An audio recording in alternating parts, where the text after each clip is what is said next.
ಮೇಷರಾಶಿಗೆ ಜನ್ಮದಲ್ಲಿ ಶನಿ ದೋಷ ಆಲ್ರೆಡಿ ಇದೆ. ಶುಕ್ರ ರಾಶಿ ಸಂಚಾರದಿಂದ ಶನಿಯ ದೋಷ ಈ ತಿಂಗಳು ಸ್ವಲ್ಪ ಕಡಿಮೆನೇ ಇರ್ತದೆ, ಅಂಥ ದೋಷಗಳು ಬರಲ್ಲ.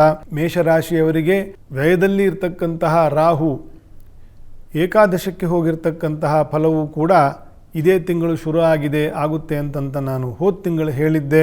ವ್ಯಯದಲ್ಲಿರ್ತಕ್ಕಂತಹ ರಾಹು ದೋಷಕರ ಧರ್ಮಕರ್ಮಗಳನ್ನು ಆಗಲಿಕ್ಕೆ ಬಿಡಲ್ಲ, ಮಾನಸಿಕ ಬೇನೆ ಕೊಡ್ತಾನೆ.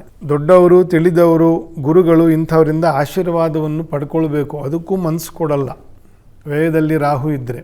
ಹಾಗಾಗಿ ಅಂತಹ ದೋಷವು ಹೋಗಿ ಅವನು ಏಕಾದಶಕ್ಕೆ ಬಂದಿದ್ದಾನೆ. ಏಕಾದಶದಲ್ಲಿ ಇದ್ದ ಶನಿ ವ್ಯಯಕ್ಕೆ ಬಂದಿದ್ದಾನೆ. ವ್ಯಯದಲ್ಲಿ ಇರತಕ್ಕಂತಹ ಶನಿಯು ಕಾರ್ಯಕಲಾಪಗಳಲ್ಲಿ ಚಿಂತನೆಗಳಲ್ಲಿ ನಿಧಾನವನ್ನು ತರ್ತಕ್ಕಂಥದ್ದು ಮತ್ತು ಅನಾಸಕ್ತಿ, ಯಾವುದರ ಮೇಲೂ ಅಂಥ ವಿಶೇಷ ಆಸಕ್ತಿ ಇಲ್ಲದೆ ಇರತಕ್ಕಂತಹ ಮನೋಭಾವ, ಅನ್ಯಮನಸ್ಕ ಅಂತಂದರೆ ಯಾವುದು ನಿಜವಾಗ್ಲೂ ಮಾಡಬೇಕೋ ಯಾವುದು ನಿಜವಾಗ್ಲೂ ಮಾಡಬಾರ್ದೋ ಇದ್ರ ಬಗ್ಗೆ ಯಾವುದೇ ರೀತಿಯ ಸ್ಪಷ್ಟತೆ ಇಲ್ಲದೆ ಇರತಕ್ಕಂಥದ್ದು, ಈ ರೀತಿಯ ದೋಷಗಳಿಗೆ ಗುರುವಿನ ಮನೆಯ ಶನಿ ಆದ್ದರಿಂದ ಇಷ್ಟು ಅಲ್ಪ ದೋಷಗಳು ಕಾರಣ ಆಗ್ತದೆ. ಆಯಿತಾ.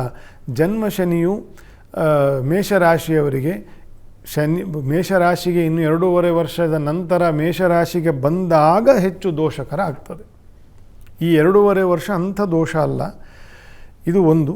ಎರಡನೇದು, ರಾಹು ಏಕಾದಶದಕ್ಕೆ ಬಂದಿರತಕ್ಕಂಥದ್ದು ಶನಿಯ ಫಲವನ್ನೇ ರಾಹು ಕೊಡ್ತಾನೆ. ಕಳೆದ 2.5 ವರ್ಷದಿಂದ ಮೇಷರಾಶಿಯವರಿಗೆ ಬೇಕಾದಷ್ಟು ಜನಕ್ಕೆ, ನನ್ನ ಅನುಭವದಲ್ಲೇ ಬೇಕಾದಷ್ಟು ಜನಕ್ಕೆ ಬೇಕಾದಷ್ಟು ವ್ಯಾಪಾರ ವ್ಯವಹಾರಗಳಲ್ಲಿ, ಅವಕಾಶಗಳಲ್ಲಿ, ಕೀರ್ತಿ ಪಡಿತಕ್ಕಂಥದ್ದು ಇತ್ಯಾದಿ ಕೆಲಸಗಳಲ್ಲಿ ಅವರಿಗೆ ಯಶಸ್ಸನ್ನು ಕೊಟ್ಟಿರ್ತಕ್ಕಂಥದ್ದು. ಆ ಶನಿ ವ್ಯಯಕ್ಕೆ ಬಂದದ್ದು, ರಾಹು ಏಕಾದಶಕ್ಕೆ ಬಂದಿರತಕ್ಕಂಥದ್ದು. ಸೊ ನೀವು ಅದೃಷ್ಟ ಮಾಡಿದ್ದೀರಿ, ಇಂಥ ಒಂದು ಗೋಚಾರದಲ್ಲಿ ಇದ್ದೇವೆ.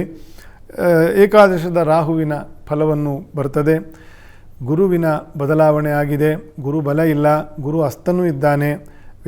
ವ್ಯಾವಹಾರಿಕವಾಗಿ ಧನಾತ್ಮಕವಾಗಿ ಅಂಥ ಭೇಷನ್ನೋ ತಿಂಗಳಲ್ಲ. ಸ್ವಲ್ಪ ಖರ್ಚು ವೆಚ್ಚದ ಮೇಲೆ ಸ್ವಲ್ಪ ಗಮನ ಇಟ್ಕೊಳ್ಳಿ. ಲಕ್ಷ್ಮೀ ನರಸಿಂಹದೇವರು, ದುರ್ಗೆ ಇವರ ಅಲಂಕಾರ ಸೇವೆ, ಅಭಿಷೇಕ ಸೇವೆ, ಧ್ಯಾನ ಅಥವಾ ರೂಪಧ್ಯಾನ, ಒಂದು ದಿನ 2 ನಿಮಿಷ 4 ನಿಮಿಷ 5 ನಿಮಿಷ ರೂಪಧ್ಯಾನ, ನಾಮಧ್ಯಾನ ಇದನ್ನೆಲ್ಲ ಮಾಡ್ತಕ್ಕಂಥದ್ದು ಮೇಷರಾಶಿಯವರಿಗೆ ವಿಶೇಷ ಸಂಪತ್ಪ್ರದವಾಗ್ತದೆ. ಪ್ರಗತಿ ನಿಧಾನವಾದರೂ ಕೂಡ ತಾಳ್ಮೆಯಿಂದ ಮುಂದೆ ಹೋಗಬೇಕು ಅಂತಂತ ಮೇಷರಾಶಿಯವರಿಗೆ ರಾಹು ಅಥವಾ ಕೇತುವಿನ ದೋಷ ಇರೋದಿಲ್ಲ ಮೇಷರಾಶಿಯವರಿಗೆ.